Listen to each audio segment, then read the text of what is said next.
This mother was overjoyed by her pregnancy, but then she learned her bump wasn't a baby.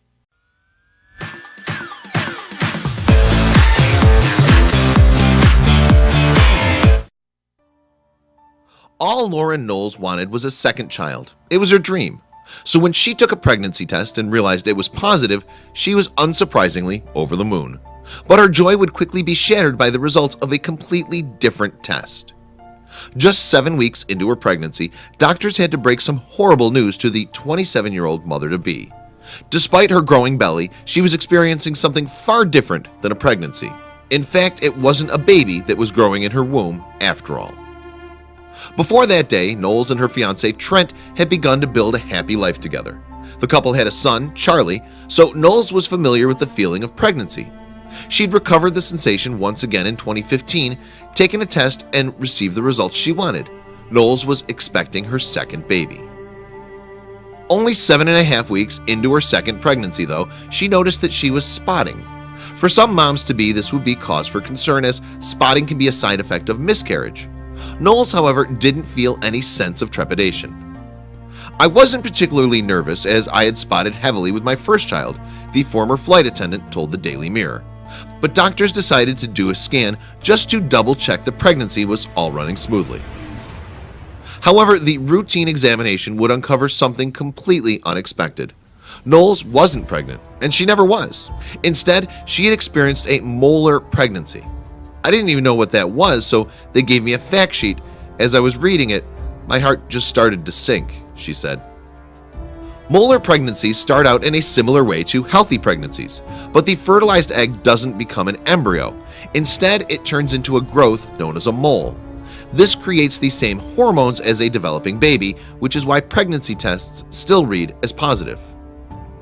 But the news for Knowles continued to get worse from there. Not only was she not having a baby, but there was still something growing in her womb. Her growth had become a cancerous tumor. She would need to undergo chemotherapy. Knowles' low-dose treatment wasn't strong enough to get rid of her cancer. Instead, the tumor continued to reform and grow even after her chemotherapy sessions. She tried to retain a sense of normalcy, but her health continued to deteriorate. "One day I took my son to the park and pushed him on the swings," she recalled. "I looked down and saw there was blood everywhere. I had to be rushed to the hospital. It was then that her doctors put her on a much more aggressive chemo treatment plan." And yet, it wouldn't be chemotherapy that would rid Knowles of her tumor. In a cruel twist of fate, it would happen much like the end of a pregnancy. In April 2015, Knowles was already in the hospital when she felt a series of extremely painful cramps. "I had a very strong pain in my stomach, so I got up and took my hospital drip to the toilet," she said.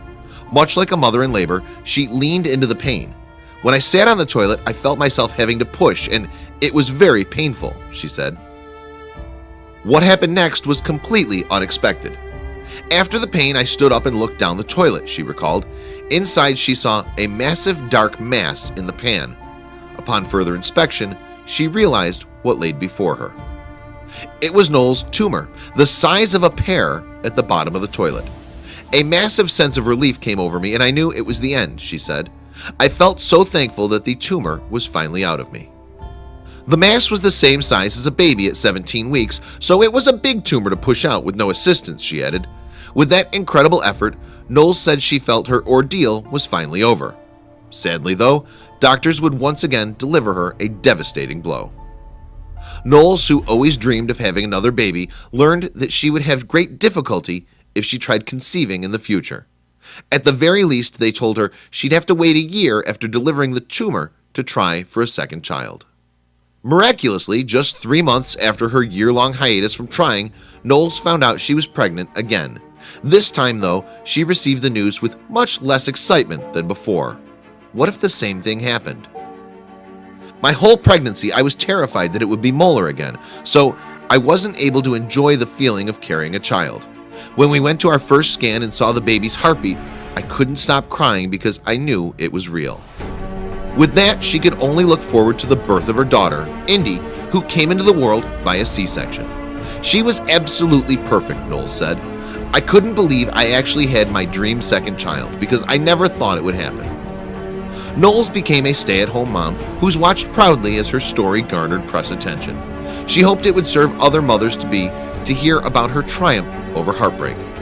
I want to give people hope that even in the worst scenarios, what seems impossible is still possible, while raising more awareness to molar pregnancy, she said.